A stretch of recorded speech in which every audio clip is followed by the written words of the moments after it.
বাহিরে প্রচণ্ড বৃষ্টি হচ্ছে। আমি জানালার পাশে বসে আছি। বর্তমান কোনো কাজকর্ম নেই, আর এই বৃষ্টির মধ্যে ঘরে বসে আছি, তাই একটুও ভালো লাগছে না। তার জন্য ভাবতেছি বাহিরে যাব। বাহিরে গেলে বৃষ্টিতে ভিজে যাব, তাই যেতে পারছি না। তাই এখন ঘরের মধ্যে বসে আছি।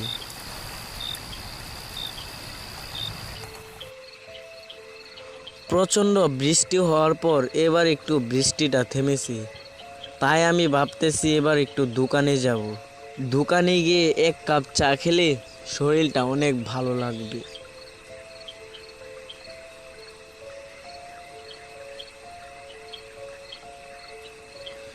যে বাবা সে কাজ। আমি বের হয়ে পড়লাম দোকানে যাওয়ার উদ্দেশ্যে। চারদিক অন্ধকার, কিছুই ভালো করে দেখা যাচ্ছে না।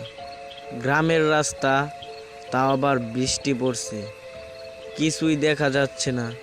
ঘর থেকে টর্চটাও আনতে ভুলে গেছি, তাই আমি অন্ধকারের মধ্যে রাস্তা দিয়ে একা একা হেঁটে চলেছি। চারপাশ জনশূন্য, কেউ নেই। মানুষ তো দূরের কথা, একটি কাক পক্ষীও নেই। আমার অনেক ভয় করছে। আকাশটা কেমন কালো হয়ে আছে, আবারও মনে হয় বৃষ্টি নামবে। রাস্তাঘাট সব কাদা হয়ে আছে, ভালো করে হাঁটতেও পারছি না। কিছু কিছু জায়গায় পানি জমে আছে। দূরেই দেখতে পেলাম কে জানি বসে আছে। তারপর একটু কাছে যেতে বুঝতে পারলাম সে আমার বন্ধু। তারপর আমি তার কাছে গেলাম। কিরে সাইমন, যে তুই এখানে বসে আছিস কেন একা একা? আরে না, আমার সাথে তো আবির ছিল, তো সে এখন একটু বাড়ি গেছে, তাই আমি এখন বসে আছি। আমিও একটু পরে বাড়ি চলে যাব। আচ্ছা, তোর এখন কোথায় যাওয়া হচ্ছে? ঘরে একা একা থাকতে বোর হয়ে গেছি। বৃষ্টিটা থেমেছে, তাই এখন ভাবতেছি একটু কাজল কাকার দোকানে গিয়ে এক কাপ চা খেয়ে আসি। শরীরটা অনেক ভালো লাগবে, আর সেখানে কিছুক্ষণ আড্ডাও দিতে পারবো। কিভাবে আড্ডা দিবি তুই? এখনই তো বৃষ্টি নেমে যাবে, বাড়িতে আসার সময় বৃষ্টিতে ভিজে যাবি। আচ্ছা, তোর কথাই মানলাম। আমি সেখান থেকে এক কাপ চা খেয়ে বাড়িতে চলে আসব। আমার বন্ধু সাইমনকে আমি বিদায় দিয়ে সেখান থেকে চলে আসলাম, আর এখন তাড়াতাড়ি হাঁটছি কাজল কাকার দোকানে যাওয়ার উদ্দেশ্যে। আমাদের বাড়ির পাশে তার বাড়ি। ছোটবেলা অনেক আড্ডা দিয়েছি, আর এখন আর সে আড্ডা দেওয়া হয় না। বর্তমান সময়ে যার যার কাজে ব্যস্ত হয়ে পড়ছি। আমি কিছুটা সামনে যেতেই দেখতে পেলাম কে যেন আমার সামনে দাঁড়িয়ে আছে। আমি কিছুটা ভয় পেয়ে গেলাম।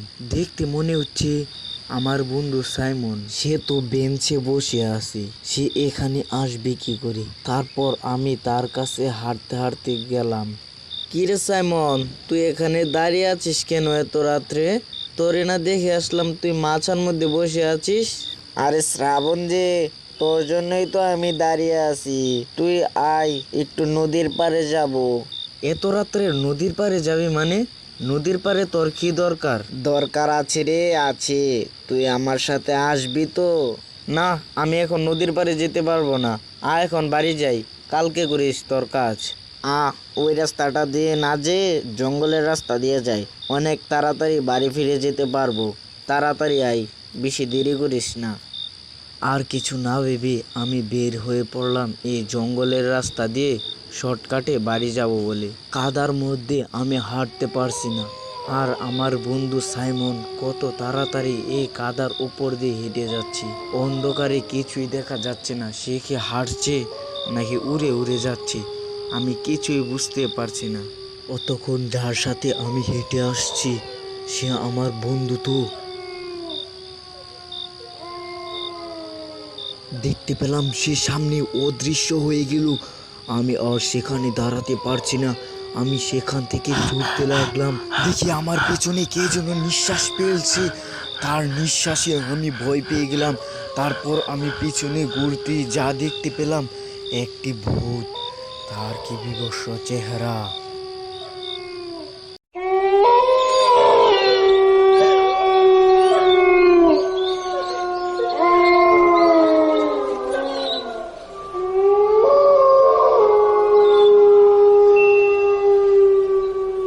মধুপুর গ্রাম। গ্রামটা ছিল খুবই সুন্দর, কিন্তু এই গ্রামটা এক অভিশপ্ত ছিল। সেই গ্রামের রাস্তার মধ্যে প্রতিদিনই লাশ পাওয়া যেত। প্রতিদিনের মতো আজকেও একটি লাশ পাওয়া যায়। কিভাবে তার মৃত্যু হয়েছে কেউই বলতে পারল না।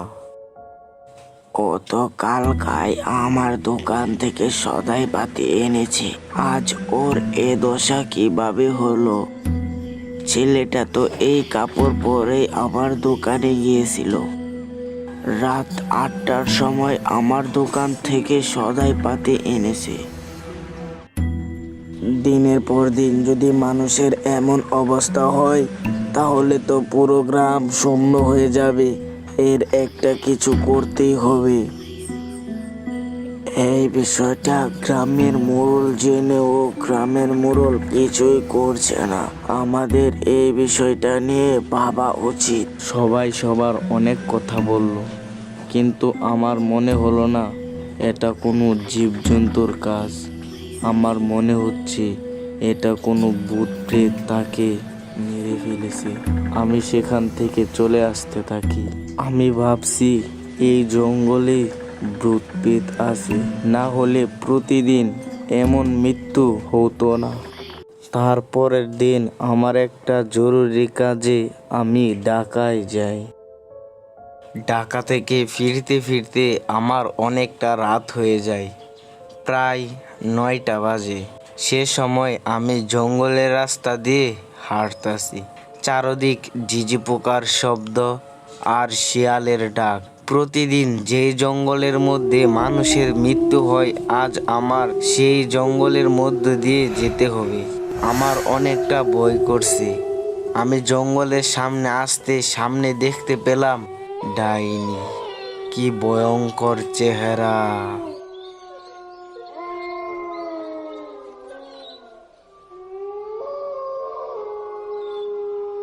আমি আর কিছু না ভেবে সেখান থেকে দৌড়ে বাড়িতে চলে আসি। তারপরের দিন সকালে আমি আর গ্রামের কিছু লোক মিলে একটা ত্রান্তিক আনি। তারপর ত্রান্তিক মন্ত্র পড়ে জায়গাটাকে ঠিক করে।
বাবা, আমার অনেক বড় বিপদ হয়ে গেছে। তাড়াতাড়ি আমার বাড়িতে চলেন, না হলে বিশাল বড় বিপদ হয়ে যাবে। কি বিপদ হয়েছে তোর? আমাকে খুলে বল, সব বিপদের সমাধান করে দেব আমি। আমার নাম বজ্রনাথ তান্ত্রিক। এমন কোনো বিপদ নেই আমি সমাধান করতে পারি না। বাবা, আমার বাড়িতে ভূত প্রেতের অত্যাচার বেড়ে চলেছে। আমার মা মরে গেছে, আমার বাবা মরে গেছে। এই ভূত প্রেতের অত্যাচারের জ্বালায় আমাদের বাঁচান বাবা। ভূত তাড়ানোর উদ্দেশ্যে বর্জনার তান্ত্রিক আর সেই লোকটি হাঁটতে শুরু করে। সেই ভূতকে কি তোমরা কেন ক্ষতি করেছিলে? না হলে তো সেই ভূতটা এমন করতো না। মনে হয় তোমরা ভূতটাকে কিছু ক্ষতি করেছো। না বাবা, আমরা ভূতটাকে কোনো ক্ষতি করিনি, কিন্তু এই ভূতটা প্রাচীন কাল থেকেই আমাদের বাড়িতে রয়েছে। আমাদের জমিদার বাড়ি থেকে এই ভূতটা কখনোই যায় না। দিন দিন এই ভূতের অত্যাচার বেড়েই চলেছে। এসে পড়েছি, সামনেই আমাদের বাড়িটা দেখা যাচ্ছে। বজ্রনাথ তান্ত্রিক যখন জমিদার বাড়ির সামনে আসলো তখনই একটা বিড়াল সামনে দিয়ে দৌড়ে গেল। সামনেই দেখা যাচ্ছে জমিদার বাড়ি। বজ্রনাথ তান্ত্রিক আর সেই লোকটি জমিদার বাড়ির সামনে এগিয়ে গেল।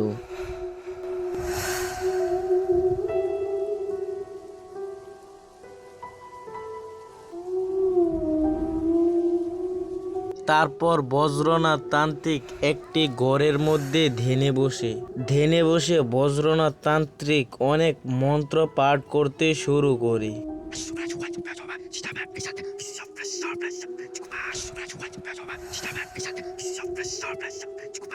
মন্ত্র পাঠ করার সঙ্গে সঙ্গে একটা ডাইনি এসে হাজির হয়।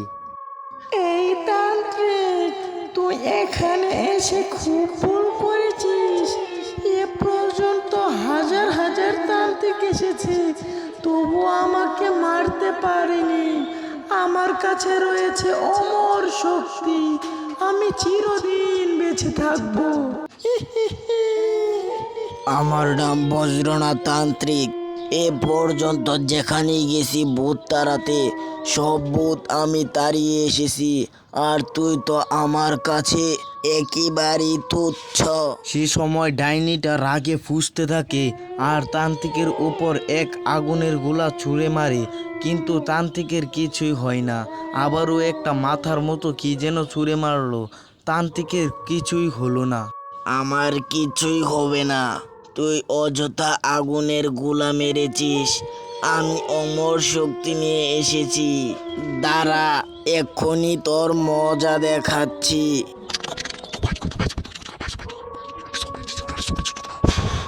যখন তান্ত্রিক বাবা মন্ত্র পড়লো সেই ভুট্টার শরীরে তখনই আগুন জ্বলতে থাকলো। এই ভুট্টার শরীরে আগুন জ্বলার কারণে সে আরো বেশি শক্তি পেয়ে যায়। এতই বেশি শক্তি পেয়েছে যে সে নাচতে থাকে। বন্ধুরা, এবার কি হবে? এই ডাইনিটা কি বজ্রনাথ তান্ত্রিককে মেরে দেবে বেশি শক্তি পাওয়ার জন্য, নাকি বজ্রনাথ তান্ত্রিক এই ডাইনিটাকে মেরে দেবে? যদি দ্বিতীয় পার্ট দেখতে চান তাহলে অবশ্যই কমেন্ট করে জানাবেন, আর চ্যানেলে নতুন হলে চ্যানেলটিকে সাবস্ক্রাইব করে পাশে থাকা বেল আইকনটি প্রেস করে দিবেন। ভিডিওতে একটা লাইক দিতে কিন্তু ভুলবেন না।